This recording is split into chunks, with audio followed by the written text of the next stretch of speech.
Haleluya, salam damai sejahtera kepada saudara dan saudari serta rekan sekerja yang dikasihi oleh Tuhan Yesus. Di dalam nama Tuhan Yesus Kristus menyampaikan perkongsian ringkas firman Tuhan.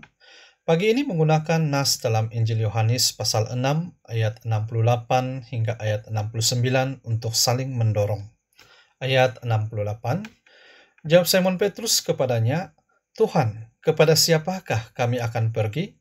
Perkataanmu adalah perkataan hidup yang kekal. Ayat 69, dan kami telah percaya dan tahu bahwa Engkau adalah yang kudus dari Allah.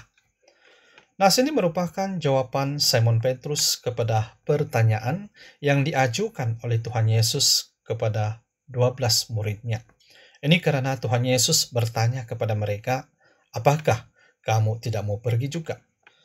Mengapakah Tuhan Yesus mengajukan pertanyaan ini kepada 12 orang muridnya? Ini karena ketika Tuhan Yesus menyampaikan pengajaran kebenaran yang rahasia dan dalam, orang banyak yang mengikutinya tidak dapat memahami maksudnya. Ini karena mereka menafsirkan maksud perkataan Tuhan Yesus secara hurufiah. Sebagai contoh, di dalam ayat 51, Tuhan Yesus berkata, Akulah roti hidup yang turun dari sorga. Jikalau seorang makan dari roti ini, ia akan hidup selama-lamanya. Dan roti yang kuberikan itu ialah dagingku, yang akan kuberikan untuk hidup dunia. Seterusnya di dalam ayat 54, Tuhan Yesus berkata, Barang siapa makan dagingku dan minum darahku, ia mempunyai hidup yang kekal, dan aku akan membangkitkan dia pada akhir zaman. Sesudah mendengar semuanya itu, banyak dari murid-murid Yesus yang tidak dapat menerimanya.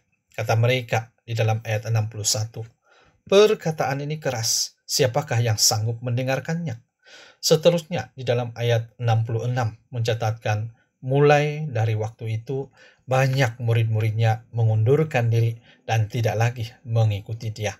Jadi yang tinggal hanyalah 12 orang murid yang dipilih oleh Tuhan Yesus.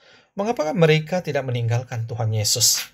Ini karena mereka percaya bahwa perkataan yang disampaikan oleh Tuhan Yesus adalah roh dan hidup.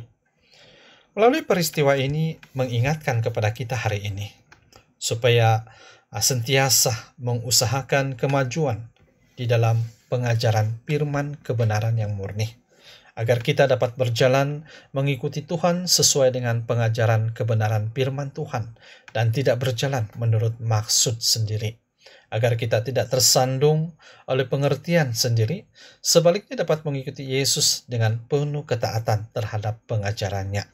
Mohon Tuhan agar memberikan roh hikmat dan wahyu untuk kita mengenal Dia dengan benar.